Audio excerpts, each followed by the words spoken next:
सबक। जब विदा होकर ससुराल गई तो देखा विदाई के वक्त जिस गाड़ी में हम आ रहे थे उसमें मेरा पति, मैं और इसके अलावा एक लड़की और आई।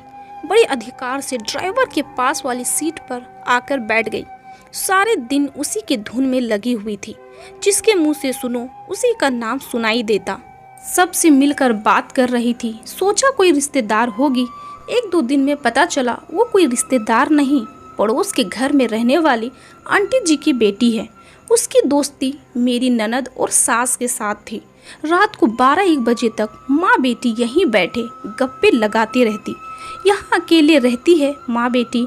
पिताजी का पोस्टिंग बाहर है। मुझे उनका घंटों यहाँ बैठे रहना, हंस हंस कर बातें सभी से करना बहुत अजीब सा लगता था। दिखने की सुंदरता और बिंदास अंदाज के कारण सभी का ध्यान आकर्षित करने में माहिर थे। कभी किसी से बैठे गप्पे मारते, कभी किसी से। मुझे उसका बहुत ज़्यादा समय बैठना बहुत अजीब सा लगता था, क्योंकि मेरे घर का माहौल ऐसा नहीं था। किसी से मिलने की हमें इजाज़त नहीं थी। हमें हर चीज़ मर्यादा से बंधी थी। समय पर आना जाना, खाना पीना सब समय से चलता था। और यहाँ का माहौल मेरे घर के माहौल से बिल्कुल उल्टा है, बिल्कुल नया और अजीब था। लगभग सभी मेहमान जा चुके थे। बस एक चाचा जी की फैमिली यहीं रुकी थी। एक दिन घूमने का प्रोग्राम बनाया गया। सब तैयार थे। पता नहीं क्यों वह लोग चलने में देरी कर रहे थे। पता चला सभी को उस लड़की का इंतज़ार हो रहा है। वह भी साथ जाने वाली है। मेरी गुस्से की सीमा पार हो चुकी थी। हर समय उसकी मौजूदगी क्या जरूरी है? ना चाहते हुए भी मेरे मुंह से निकल ही गया, ऐसा करो उसी को ले जाओ। वैसे भी मुझसे ज़्यादा रौनक उसी के जाने से होगी। घर वाले की बैठने की जगह पूरी नहीं हो पा रही, साथ ले जाना जरूरी है। मैं ही रुक जाती हूँ, आप लोग हो जाइए। ये बोलने के बाद एकदम से मुझे एहसास हुआ मैंने गलत बोल दिया है, तो मैंने तुरंत माफ़ी मांग ली। बुरा मत मानिएगा, मुझे यह बात बिल्कुल पसंद नहीं आई, तो ना चाहते हुए भी मुंह से निकल गया। इस तरह से बोलने के बाद किसी के दरवाजे पर दस्तक हुई। यह वही लड़की थी, बिल्कुल तैयार खड़ी थी। सभी लोगों ने उससे कहा, कितनी देरी कर दी तुमने, जल्दी आ जाओ, देरी हो रही है। तभी वह आकर बोली, हमें अर्जेंट काम आ गया है, मैं नहीं चल पाऊंगी। सभी लोग अच्छे से समझ चुके थे, उसने सब सुन लिया है। उस दिन के बाद मेरे ससुराल में उसकी आवाजाही कम थी, पर यह तो एक की ही बात थी। मेरे ससुराल में पैर जमाना थोड़ा कठिन था। दिन भर एक खास दोस्त के बच्चे सोफे पर उछल कूद करते रहते। पड़ोस के भाई साहब भाभी जी हर समय घर आ खुलकर मजाक करते। सब कुछ मेरे लिए असहनीय था। किस किस का विरोध करती। दिन बीत गए और मैंने मौन रहना सीख लिया था। मन बड़ा छोटा सा रहता था। घर वाले सोचते अभी नई आई है तो पीहर की याद आती होगी, समय के साथ ढल जाएगी। कुछ दिनों बाद पीहर जाने की बारी आई। शादी के बाद पहली बार माँ के घर गई। माँ ने मेरी शक्ल से सब कुछ भाप लिया। कोई बात जरूर है, बोलो सब ठीक है ना? वहाँ जमाई जी, सास ससुर, किसी ने कुछ कहा तो नहीं? यह तेरा चेहरा क्यों मुरझाया हुआ सा लग रहा है? मैंने माँ को सारी बात बताई, जो भी ससुराल में मेरे साथ हो रहा था, और सलाह के रूप में माँ ने जो समझाया वह आज तक मेरे काम आती है। मैंने कहा ना, मैं अपने गुणों से किसी को प्रभावित नहीं कर पाई।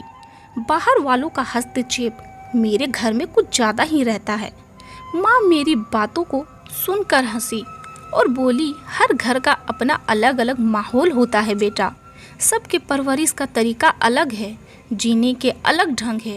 इतने सालों में जिस चीज़ को तुम अपना कर गई हो, एकदम वह आदत, जीने के तरीके कैसे छोड़ सकती हो? यहाँ से अलग माहौल मिला तुम्हें, इसीलिए तुम्हें अजीब लग रहा है। माँ की बात मुझे मेरे पक्ष की लग रही थी। मैं तुरंत बोली, हाँ वही तो मैं कह रही थी माँ, तुम सब ने मिलने की कोशिश किया करो, हंसी मजाक करो, सभी के साथ उठो बैठो, तभी तो सबसे मिक्स हो पाओगी, सब कुछ तुम समझ पाओगी। पर माँ, उन लोगों की तौर तरीके अलग हैं।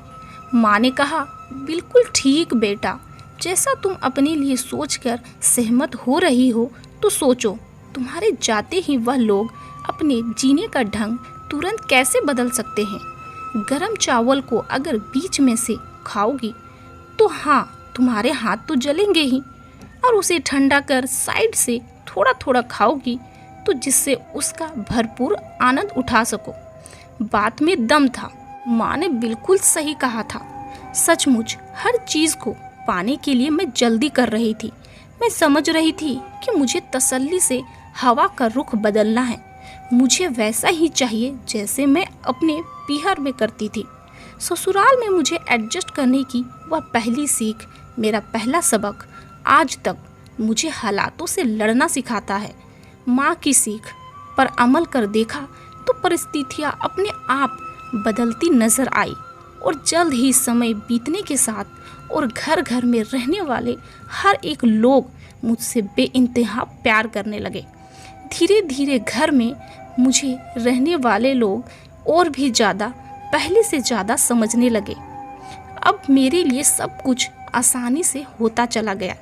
मेरा पहला सबक जो मैं याद करती हूँ, जो मेरी माँ ने दिया था, वो मुझे सुकून देती है, जिस पर मैंने अमल कर मेरे अपने मुझसे जुड़ते चले गए, मुझसे प्यार करते चले गए। इसीलिए दोस्तों, हम हमेशा किसी भी चीज़ को लेकर हमें कभी भी जल्दी नहीं करनी चाहिए, बल्कि उस चीज़ को समझना चाहिए, क्योंकि धीरे धीरे उस चीज़ पर हमें ढलना चाहिए ताकि हमारे लिए हर चीज़ अच्छी हो जाए और आसान हो जाए। आपकी इस बारे में क्या राय है? आप अपनी राय हमें कमेंट्स बॉक्स पर ज़रूर दें, और वीडियो अच्छी लगी हो तो इसे लाइक और सब्सक्राइब तो ज़रूर करें। यहाँ तक देखने के लिए आपका